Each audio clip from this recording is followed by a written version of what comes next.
Good morning. This is Jason Dean coming live at you from Film Fanatic headquarters. It is Memorial Day. Have today off. It's Monday, May 25th. Hope everyone is doing good. Hope everyone has had a cool weekend. I had a really awesome weekend. So that is what today's show is going to be about. I do a lot of music shows on this channel, or have done a lot of music, where talk about particular bands, or certain styles of music or certain records. And I also have done, uh, quite pretty decent amount of live experiences of going to see artists and bands that I really really love.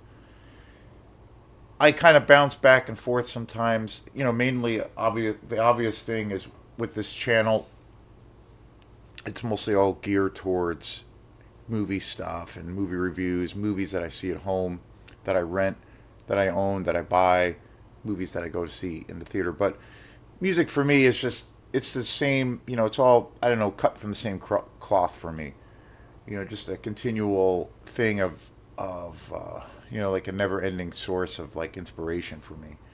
Just personally, and then also, really with the weird little band that I have, Quantum. So again, and I want to thank. I've gotten a lot of new subscribers here on the channel and a lot of new comments. I get. I don't always. Sometimes I do, and sometimes I don't. But I don't always immediately respond to a lot of the comments, just because, well, things happening or going on, and might not have the time.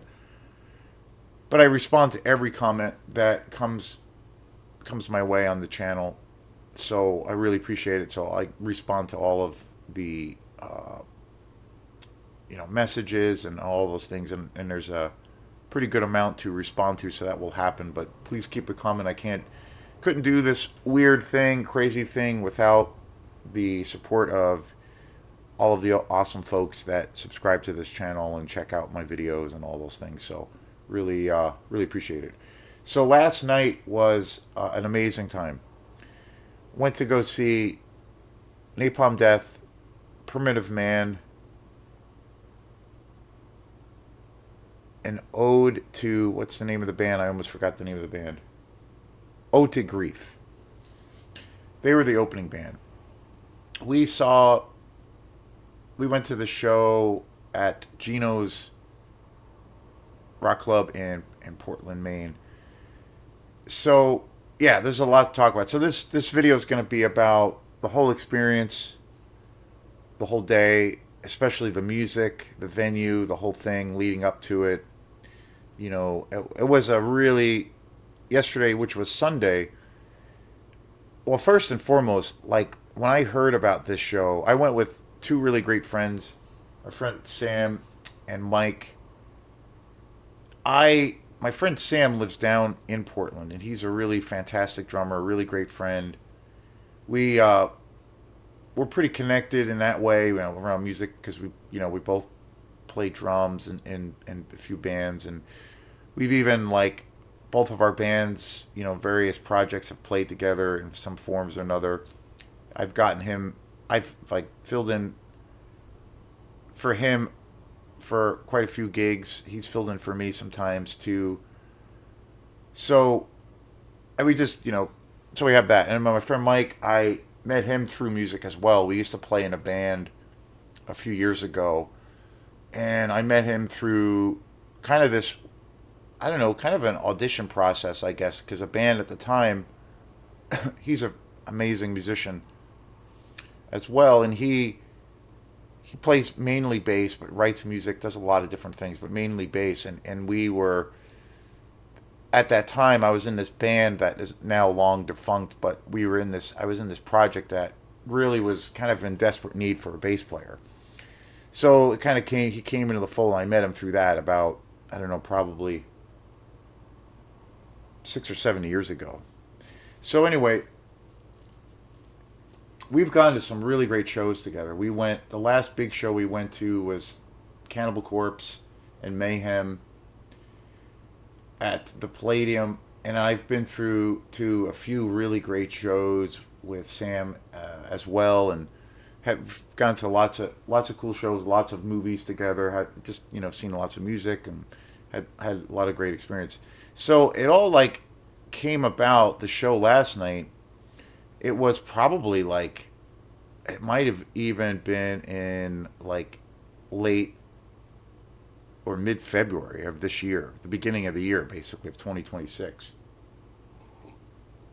because it was a while ago. And so, and Sam has lived down in Portland for a really long time. So he's living in Portland.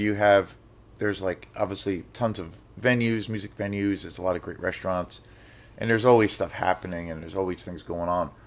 So, and I think it was in February, but like just a random day or morning, he sent me this link from Geno's Rock Club saying that basically it was a concert with Napalm Death and Primitive Man playing, which the date was yesterday, playing at Geno's on a Sunday evening at like 6:30. I know I kind of almost fell out of my chair because I was just like, what? Because on one hand, it was like, Napalm Death is such a legendary band. They're one of my all-time favorite, and I did a big show on Napalm Death about probably a week ago, kind of anticipation for the show last night. And I talked about in that video, like, your island, when you have that, someone somebody every now and then will ask you that question of like, if you're stuck on a desert island, what would be your top, groups, top bands that you would bring, or top, the top albums, or say your top movies that you would bring. And I talked about, many other groups, Autechre and Miles Davis Quintet and Aphex Twin and things like that. And definitely in that list, like in that kind of scenario, one of my all time favorite bands, a band that I've listened to for fucking ever since I was a little kid. Definitely one of my all time favorite top 10 bands, top 10, top 20 bands that I just really love and I've just been always inspired by is Napalm Death. And they are, one of the, I mean, it's kind of a no brainer, but one of the most influential bands in extreme music, in death metal and just extreme music in general. One of the most influential. They've done it all. Like they've played with probably virtually every band on the planet to some degree. They have played literally in probably every country on this planet, and probably have done that 4 or 5 times. It's insane how prolific they are, how many records they've been doing. They've been together since the '80s, and they've been touring. Just they constantly tour. It's insane their schedule. Like this tour alone, is just insane the amount of dates that they're doing. And so one of the most influential bands, and so one of my favorite bands of all time.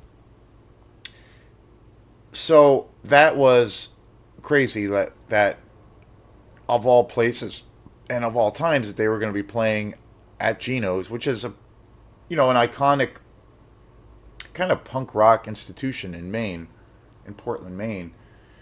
But it's a small kind of little divey club. Although my thoughts around that have changed after last night because I actually hadn't been to Geno's in quite a long time. But anyway, they're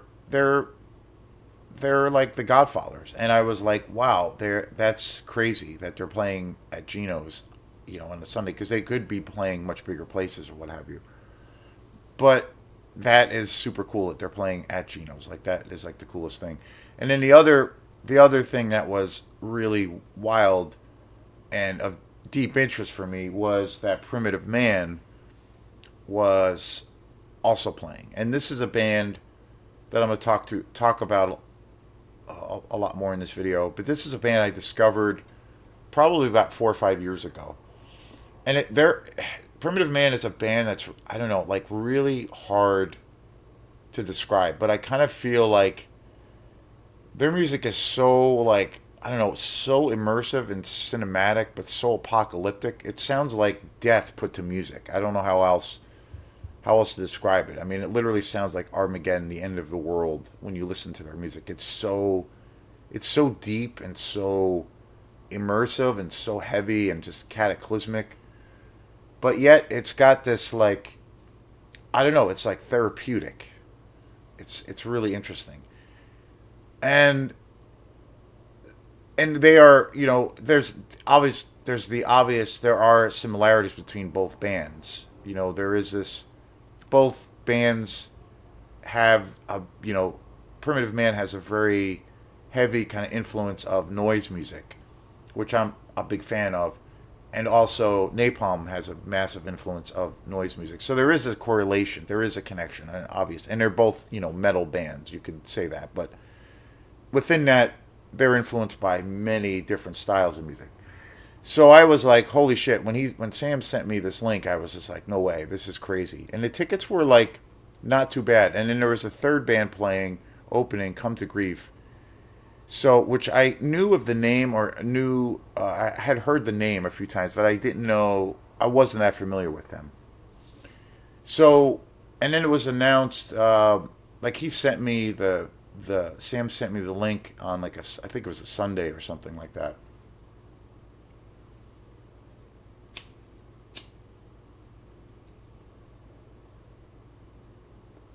And I think like that Friday tickets were going on sale, and we both knew that this is one of the the one of the most important bands, one of the biggest bands in extreme music. It's gonna fucking sell out in no time because Geno's. I don't know the exact numbers, but I think it's a 200 capacity. I would say around there. I mean, it's pretty small,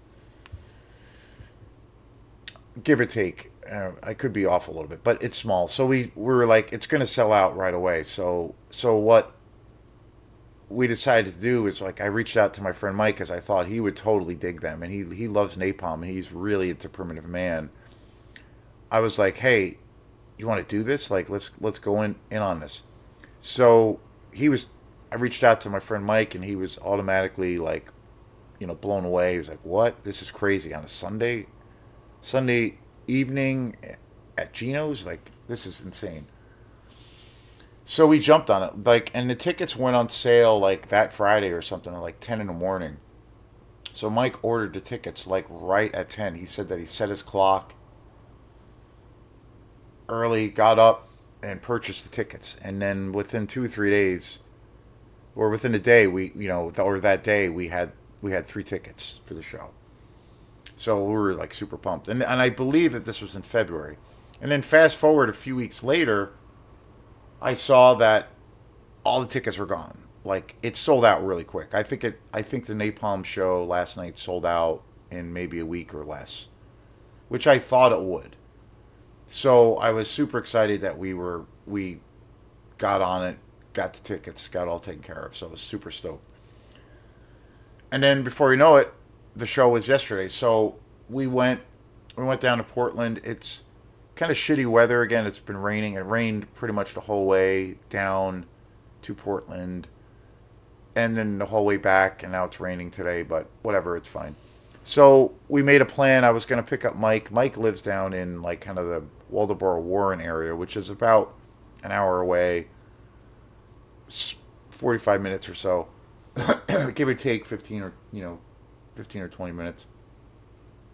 So the plan was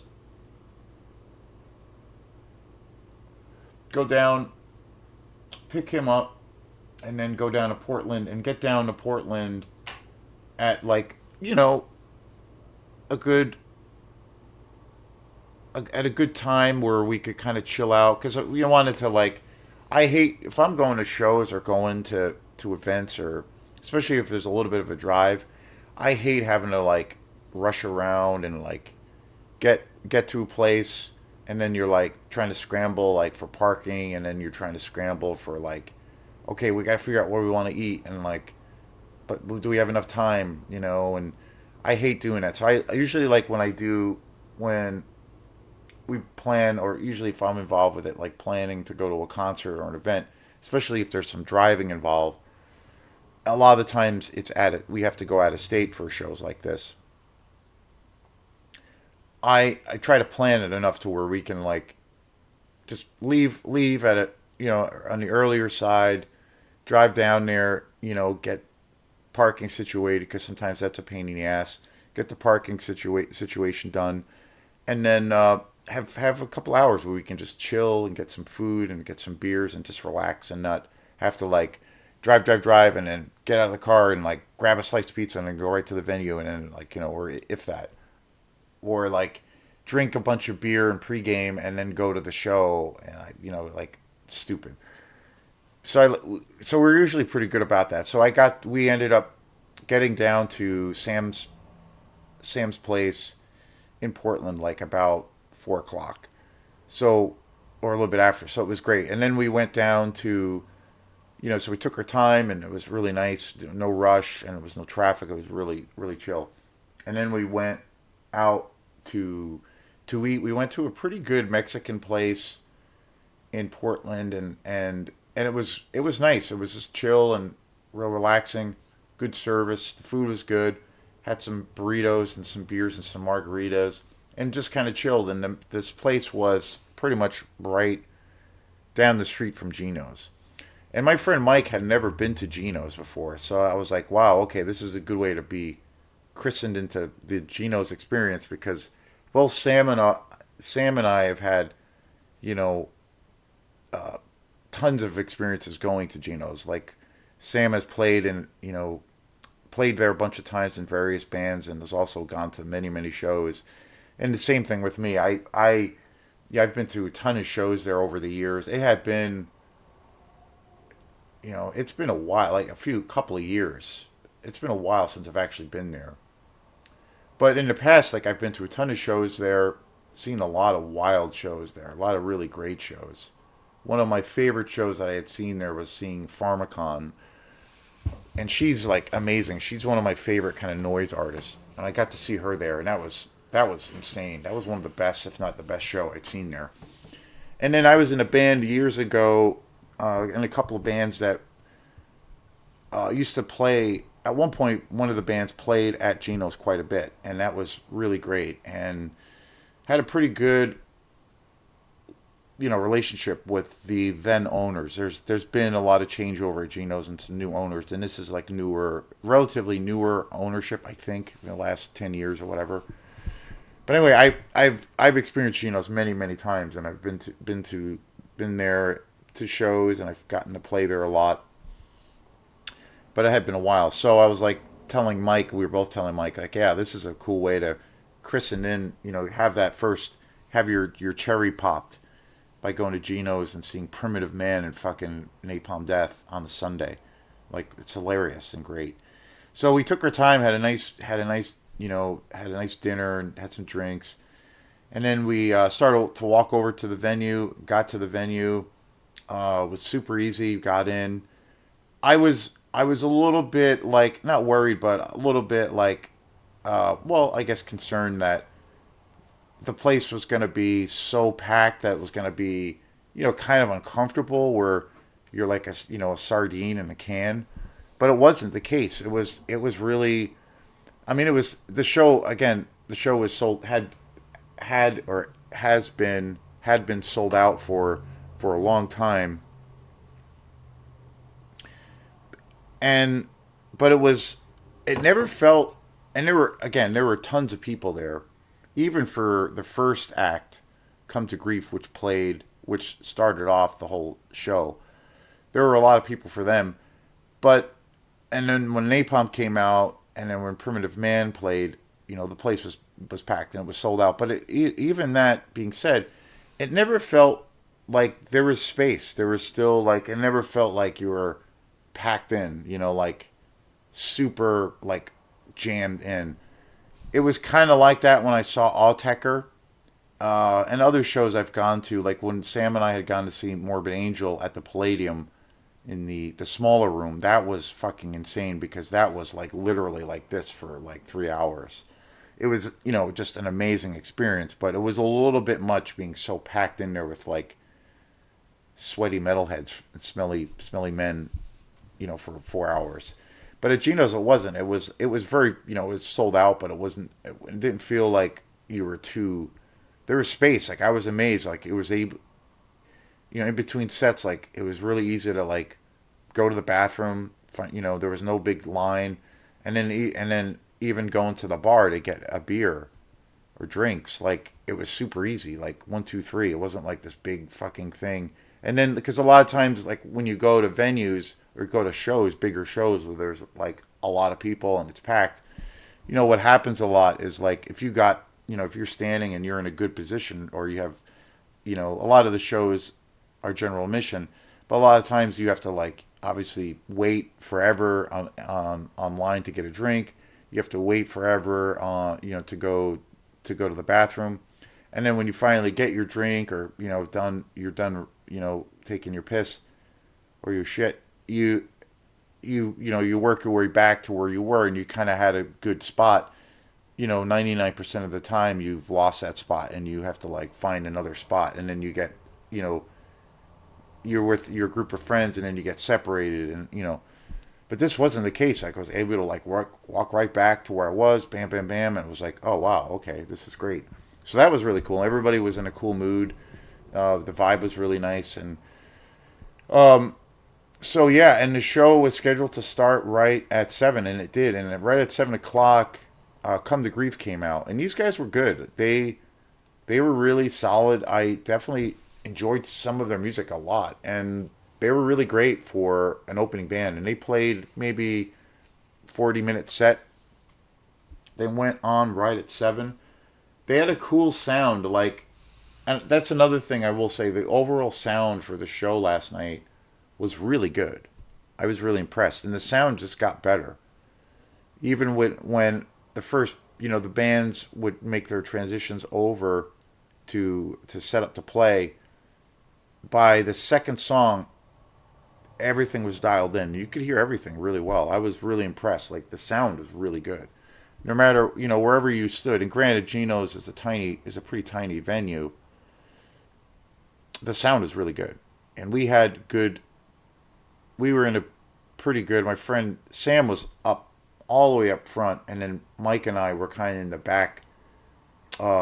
back area, but totally great view of the stage and the crowd, and it was great.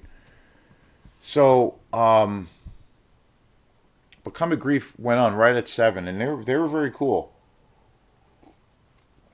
They definitely had definitely a doom inspired band. Definitely metal, punk, a little bit of a punk sound, a lot of feedback, some kind of distortion going on.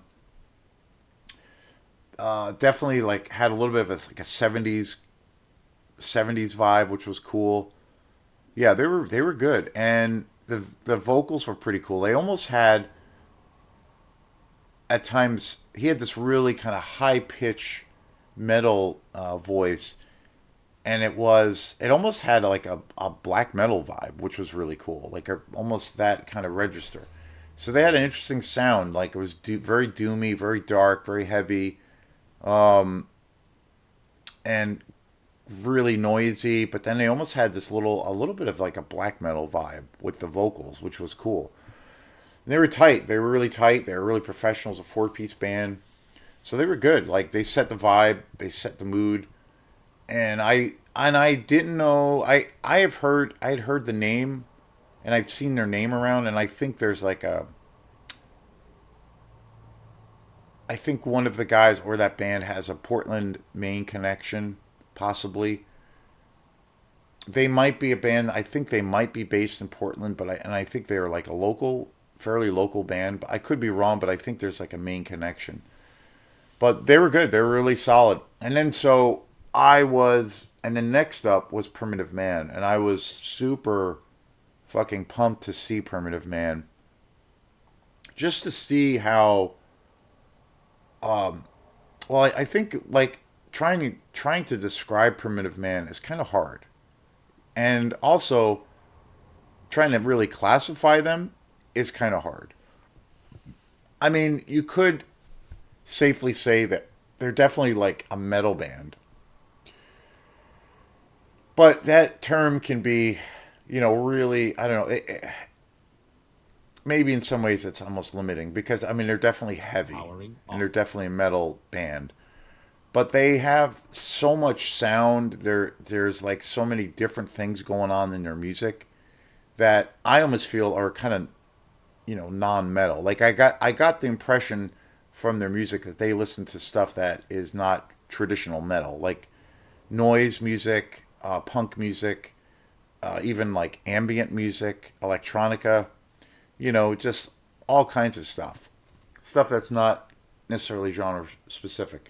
And I was really anticipating to see how these guys are live because I've listened to their studio records, which I really like, and I've always loved. And the first time I heard them was a live concert that I found on YouTube, and I just could not fucking believe how just barbaric they were.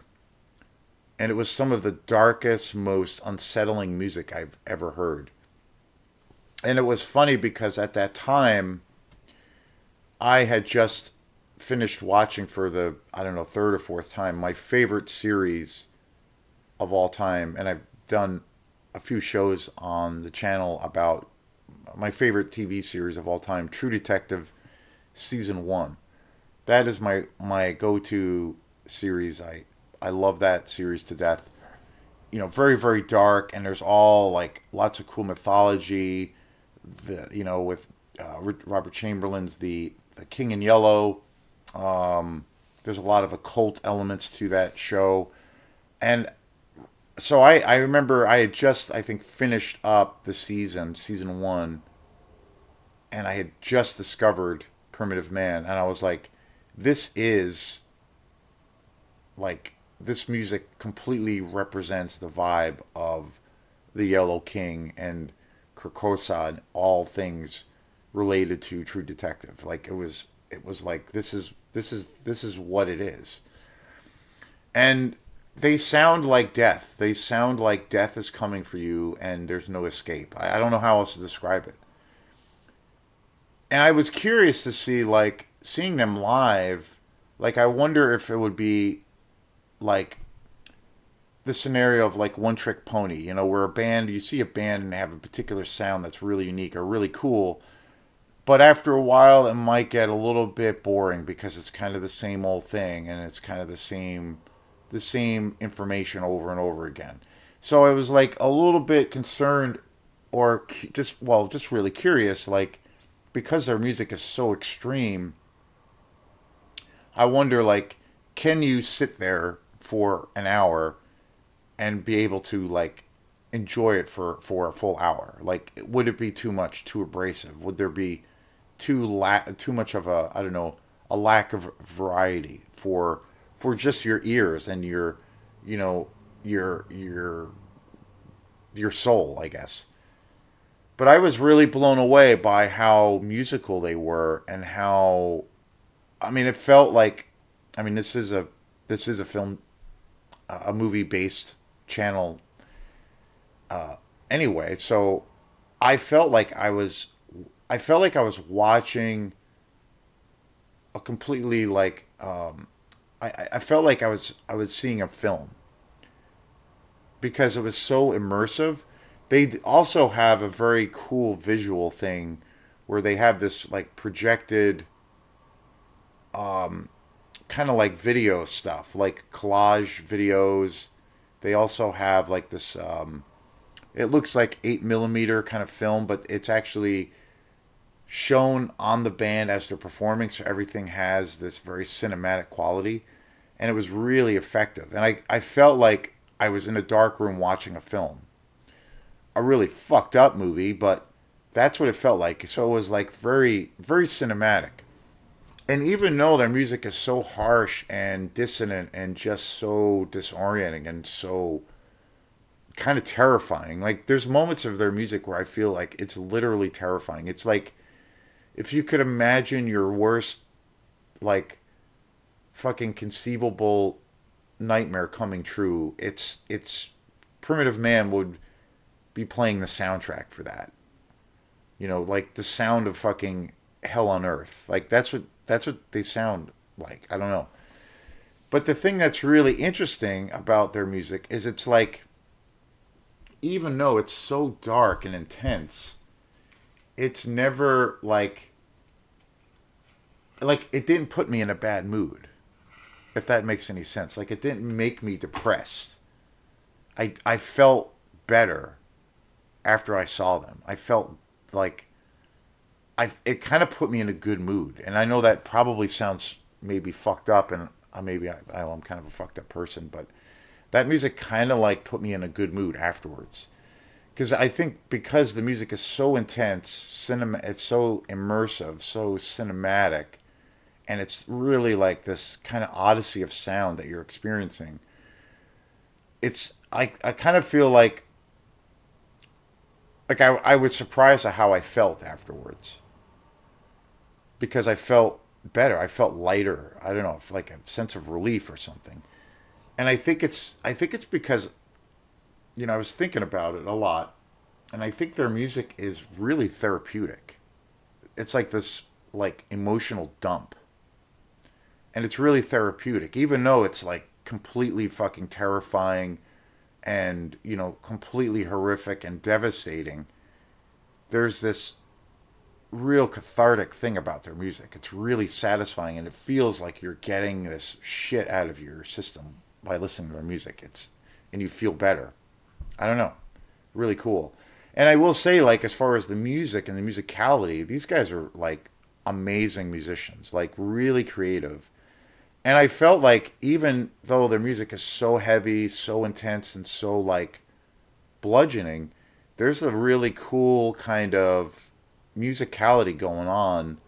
And there's a lot of things going on. There's a lot of textures, there's a lot of sounds, there's a lot of different frequencies going on. And at times their music is really, really minimalist, where there's like this sense of where there's very little things going on, but kind of right underneath the surface, there's all these other things going on.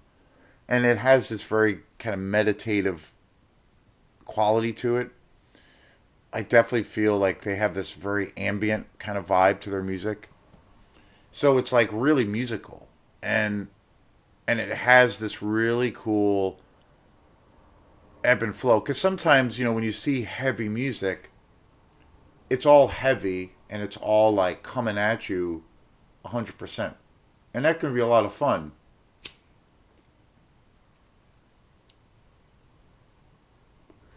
But I think sometimes bands in the genre make that mistake, because they it can lack sometimes it can be a little bit too repetitious or a little bit too pummeling, and it just I mean I do think most metal bands and most rock bands out there a lot of the times overlook incorporating different textures into their sound, and then also incorporating just dynamics into their music, because when you if you're at this maximum kind of capacity the whole time, where do you go from that? And if you're trying to build it, a lot of the times a band when they're at that you know apex of sound, they can't really go any further because they're already maxed out. But if you have this textural kind of tapestry maybe that you're working with different tones and sounds,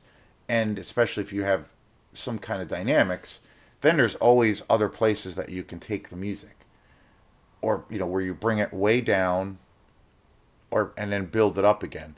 And I thought Primitive Man did an amazing job at really building that tension and giving you this ebb and flow with the dynamics and the musicality.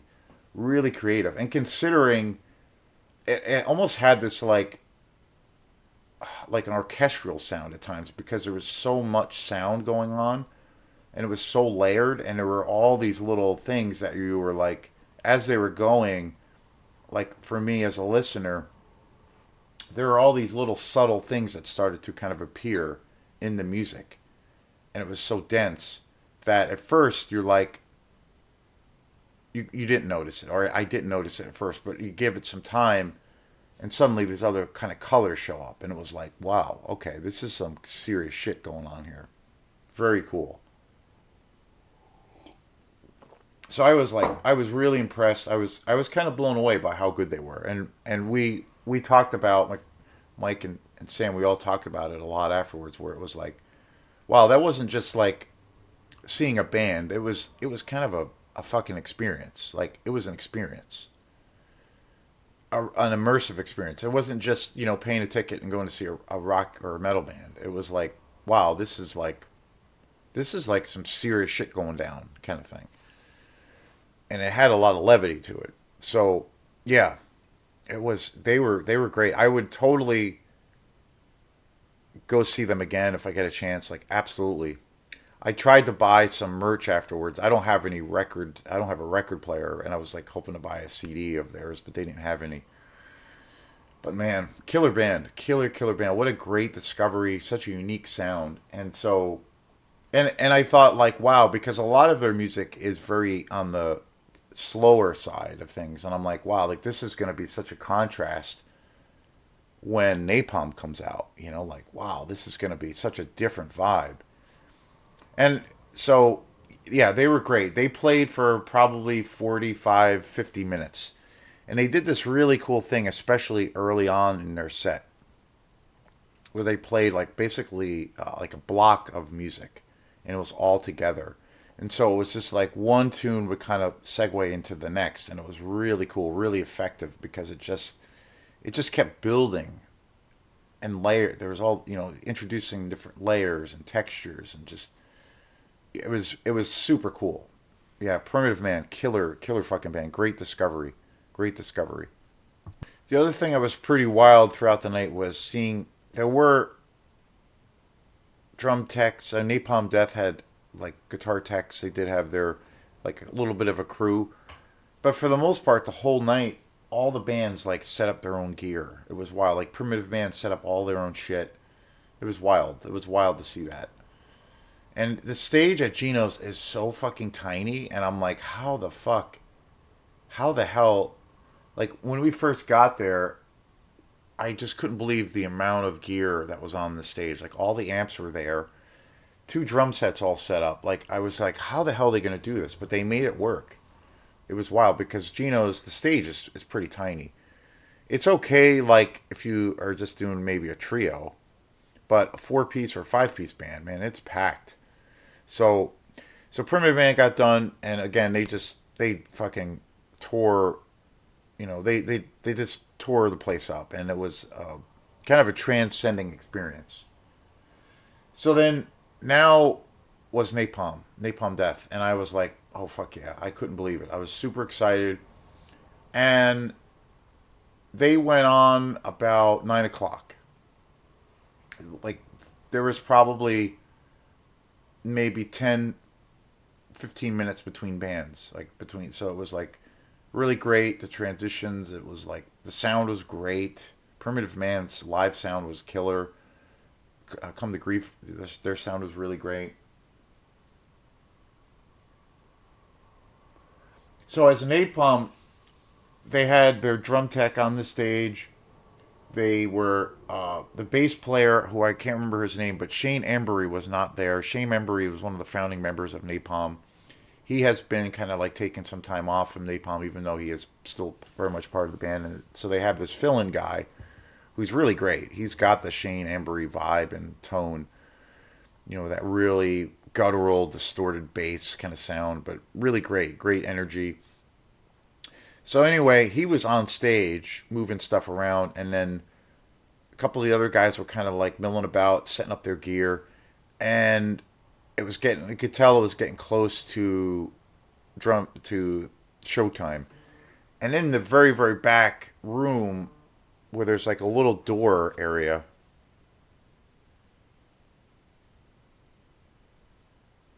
I could see Barney Greenway, the iconic vocalist for Napalm. I could see him in the back, and he was like poking out, hanging out in the very back little room because there's this tiny little narrow hallway between the stage, and he was like poking out. And I could see him. I was like, oh, there he is. There's the man. So I was like, oh fuck yeah, it's happening. And all I have to say is Napalm was simply mind blowing. the amount of energy that they have, and considering these guys have been doing it for decades, is just astounding. They sound and look like a bunch of 18-year-olds playing punk music. Like the energies. Barney Greenway, I swear he's like de-aging and getting younger. It's like Benjamin Button syndrome. The amount of energy and ferocity that he, just commands on the stage is like unparalleled. His voice sounded amazing. And they have been touring this tour that Napalm is in, that they're currently doing, is like the other day I looked up the dates and where they were playing, and I just could not believe how many shows they were playing. Like it's insane. And these guys, Napalm Death they've been working their. I think that's one of the keys, the biggest key to their longevity and how they were able to kind of do what they do for so long and have this massive fan base. And I think in some ways now they're more popular than ever. Like the last few years they've been doing even bigger and more, within the last 10 years, even bigger and more high profile gigs. So, they opened up for Slayer when they were doing their farewell tour, a few shows, and then they did a big tour last year with the Melvins, and they were playing big theaters. So, they did another big tour with Gore before that, playing big theaters. So it's pretty amazing. Big places, big sold out theaters.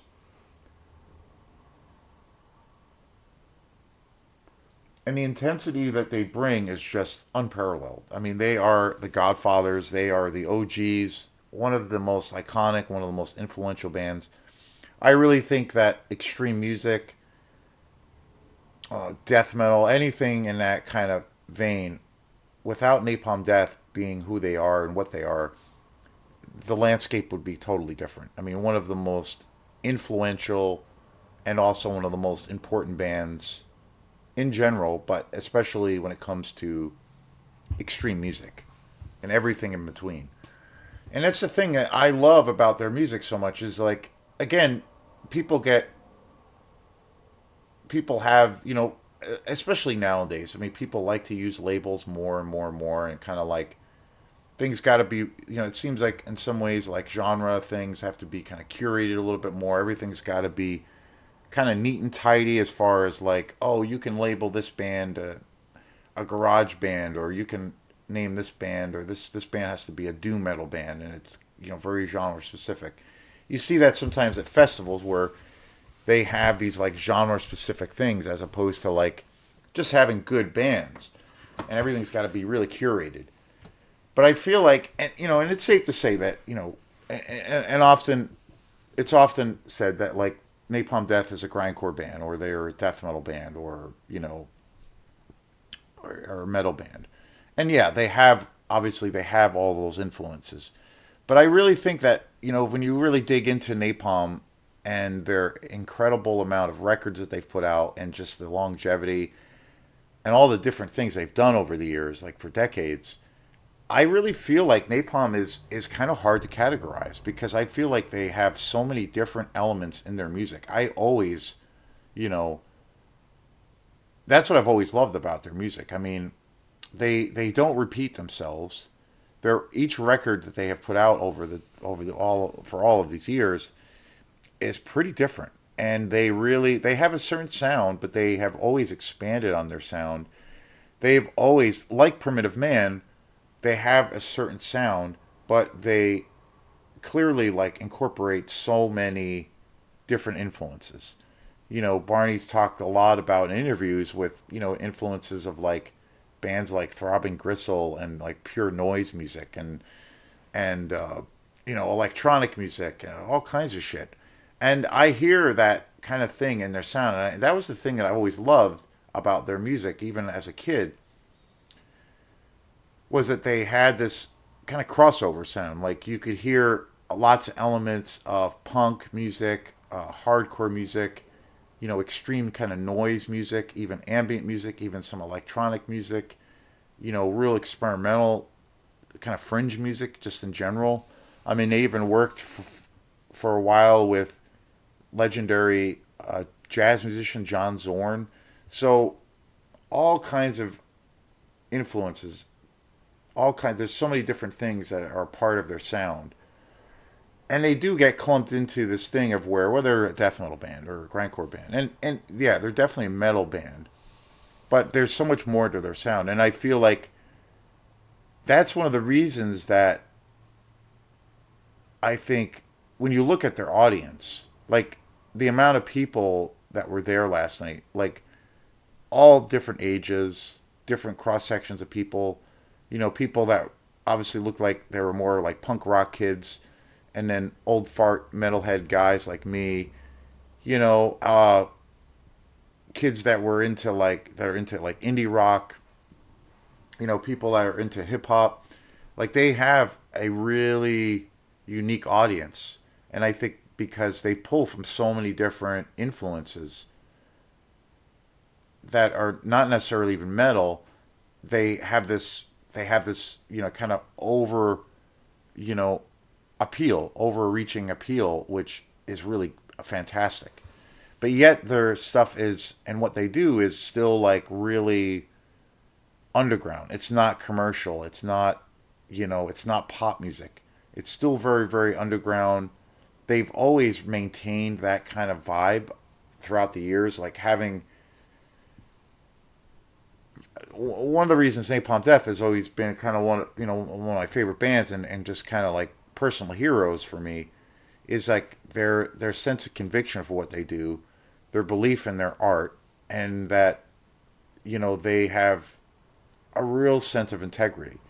They do the music that they really want to do, music that they're really excited about, and that they're really motivated to play. When you think of when Napalm started, like in the '80s to now 2026, which is fucking insane. All of the different trends through rock, all the different rock trends that have happened, all of the different trends in metal music. The all of the well the collapse of the record industry. I mean, just so many things, and then now with technology taking over and us being replaced by robots. There's so many changes. It's like that band has been able to weather every kind of storm that's come their way. They've always kind of maintained this genuine passion with integrity. They've always had that at their essence. And I feel like what they do, it's never been a shtick or like a show in a way of like a salesman, like a car salesman. I've always felt like everything that they've done, every show, their recordings, the way they interact with their fans, all the different things that they've experimented with, like it's all from a real kind of genuine place of passion. And that to me just really they just emulate that and integrity. And so it's like what you see is what you get. It's real. It's not a shtick. And that's the thing that I love, that they've been able to kind of maintain that integrity, with all of the chaotic changes that the music industry or music scene have gone through, good and bad. They've been able to just maintain it and just do what they do, and they have this like tunnel vision of like integrity. I saw an interview with Barney Greenway, and he was saying, I've seen lots of interviews with him over the years, but he talks a lot about, when it comes for like, their process of like when they record music, or when they write music, or even when they set out to accomplish a goal, like they only do it if they feel like 100%, like they can get 100% behind it, and they are fully embracing that, and they only get behind things like that. They never do anything from this like this weird obligation to like, I don't know, industry standards, if you will. It's all like with passion, and it's all something that they are fully embrace and they are fully behind. And it's like, what else can you ask for? I mean, because so often in music and in art, you know, and again, musicians have to, it's tough. It's always been tough. And there's a lot of areas of success that a band or artist can achieve, and there's various degrees of that. But there is this sense that you have to be able to like wear a lot of different hats. You have to maybe be able to compromise certain things. Sometimes you might feel like pressure that you have to compromise a little bit too much, and all those things, and you have to kind of navigate, you know, that when you're in that kind of playing ground. And I think to a degree even more so now with like the digital age. But Napalm is like they've been able to keep all of their integrity intact through all of that. And I that's why I find I mean not only just do I just love their music, but that's why I love their the force, the energy they put out because they're all about that. And I think there needs to be even more of that in general in the world and just in art. And their music is very cathartic, and I think that they really care about their fans. I think they do care about humanity, us as a species, but they it's all passion about that, and it's like a celebration of those things that are who we are as humans. And the other thing too is they have such a great set of music. Their set list last night was incredible. They had a great balance of going back to the really old school stuff, and then keeping it contemporary with some of the newer things. And again, with their records and their albums, there really is a lot. Throughout the years, Napalm has really experimented with all kinds of music and really pushing the boundaries of their sound. You never. I feel like Napalm is never one of those bands that you buy one album and then you've heard all of the albums, and that can be great. Like I'm a massive, one of my favorite death metal bands is Cannibal Corpse. I love Cannibal Corpse, and I've loved them forever. I got to see them last year with Sam and actually Mike at the Palladium, and they were, I've listened to Cannibal Corpse for just about as long as Napalm, and they're still doing it, and they still sound amazing. In some ways, they sound the best they've ever sounded. And they were, it was my first time getting a chance to see them, and they were amazing. And I love them. But like, it's pretty safe to say I love their studio albums, but for the most part, they do expand, here and there on their sound and kind of add a few new things. But, and I don't think it's a bad thing. But they kind of do, more or less put out the same record every year, and it's kind of like you kind of know what to expect. And there's certain things, certain tropes that you want to hear on a Cannibal Corpse record, But it's kind of in this. It's always in the same ballpark, same wheelhouse. And sometimes I think of it as like, I often think of like AC/DC, for instance, and sometimes I've like labeled that thing of like which happens in music, and sometimes it can be really great when you have something that works. You don't want to break it, kind of thing, a formula. And I think with AC/DC is a prime time example, and sometimes I've referred to that kind of thing as the AC/DC syndrome, where as AC/DC has basically put out the same record for I don't know 50 years, and again they do something particular thing very very well. They're kind of a one trick pony, and Cannibal is similar to that, and I don't think that's necessarily bad. But I think with Napalm is they don't do that at all. I feel like they take any of those kinds of things and just kind of like turn them upside down and throw them out. But yet at the same time they're able to strike a balance where they definitely have a sound that they've had for many years, but they are always expanding on it with different tones, different influences. You know, so it's pretty extraordinary. And again, like Primitive Man, I mean, Napalm is incredibly harsh and intense, and just like it's literally like I've always felt like listening to Napalm. It's like the sound of a fucking like a volcano going off. And I feel like even though their music is so intense and extreme, they have this certain kind of musicality to their music. There's an ebb and flow. They, they have. I mean, rhythmically, they have some really interesting things going on in some of their music. They use a lot of odd meters at times.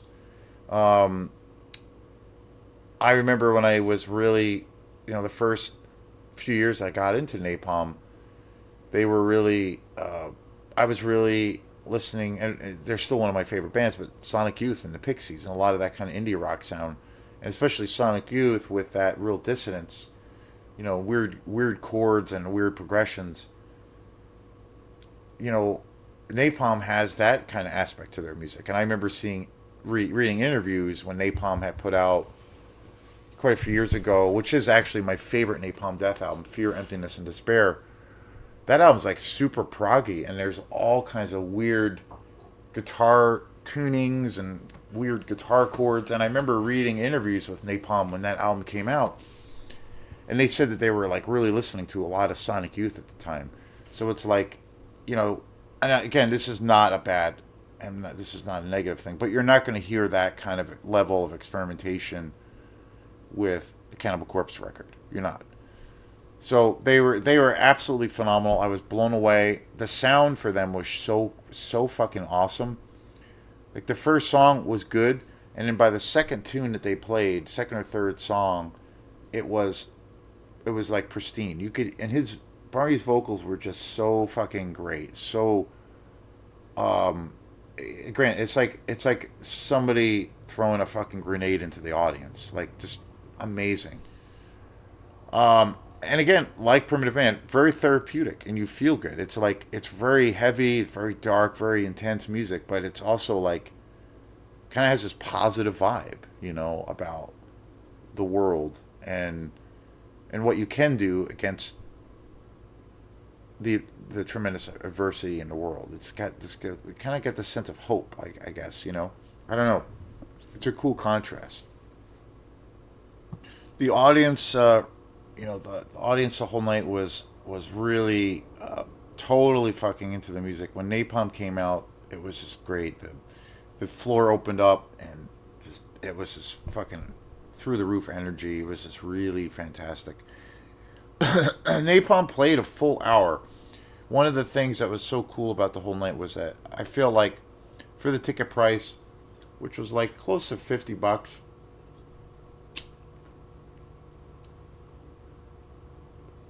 it was totally worth it because I feel like as a fan going to the show, you really got your money's worth. I felt like all the bands were phenomenal. There was a really we talked about it after the show. There was a really cool variety of music. Each band, even though it was all like heavy music, it was like there was a lot of cool variety. And each band played a really good set, especially Napalm and Primitive Man. And play Napalm. They were reaching the end of their set. They played two songs back to back and just tore the fucking roof off the place. It was just so amazing, so amazing. And another really cool thing to close out this video and this whole experience, because it ended up being one of the best like concerts I've been to in a long, long time. I got a chance to see Napalm. I saw Napalm play about 20 years ago, give or take a year or two, at the Rat in Boston when I was going to school in Boston, and I saw them play at the Rat. And it was a fucked up crazy night because there were a bunch of fights that happened because there were all these kind of skinheads there. And basically all these fights happened and it was really terrible. And so Napalm ended up cutting their set short and told the audience to go fuck off. And then they left. And it was just crazy. They played for like it was so long ago, but they played for maybe 35 minutes, and then that was it. And they pulled the plug on the show, and then they like that was it, and they left, and they told the audience to go fuck themselves, and they got in their bus, and that was it. And it was crazy, totally crazy. The cops were there, and it was pretty ugly. And so it was wild. So Napalm finished their set last night, and Barney was out hanging out. The rest of the guys in the band kind of all hung out, but especially Barney was hanging out on the stage, and he was like, you know, shaking people's hands, doing some autograph stuff, and just talking to people. And he's like, he's so down to earth, such a normal fucking regular person. And so I saw him like up on stage, kind of walking around, talking to people, and then he got off stage, and he was like, there was like a group of people around him, and he was like chit chatting with everybody and shaking people's hands and like all those kinds of things, and he was like, just totally being social with everybody. And then like 2 seconds later, he like walked right up to where I was. Like I saw him walk, and I looked, and I just happened to, I looked over to Mike, and then I looked over back to my right side, and Barney was standing right there. And he's super tall. He's like 6 foot fucking three. He's like towers over me. And I saw him right there, and I went right up to him, and I was like, "Hey man, that was like, I think I like kind of like, tapped him on the shoulder or something." And I was like, "Hey man, that was an amazing experience. Thank you, thank you, thank you so much. You guys are, one of my favorite bands of all time." And he was super cool. He was like, "Oh, thanks, mate. Glad you came to the show. Really appreciate it. This is really great." But he was standing there, and he wasn't like, I thought like he was gonna just like walk right off. But he was standing there, and we were like, I started to talk to him, and I said to him, after I said that to him, and he was still standing there, and he was like sweating his ass off. I said, "Hey, I saw," and I told him the story about seeing them at the Rat, and I said, I saw you guys play like probably 20 years ago at the Rat in Boston, and then the show got shut down because there were all these like fights and all this crap." And he said, yeah, he totally remembered the show, and he's like, yeah, he's like, yeah, that place was like crazy and too violent, so we left. And he said it was just crazy. And then he shook my hand, and he's like, "Have a great night, great to chat with you." And then he went up to the other room. Super cool. And I was like, and I looked over, and Mike was like, "Oh shit, there's Barney." And I'm sitting there like talking with him for. I mean, he was super cool, super down to earth, just a normal dude, and he it was great. And that was like the perfect way to end the whole Napalm Death experience. So thanks again. Peace.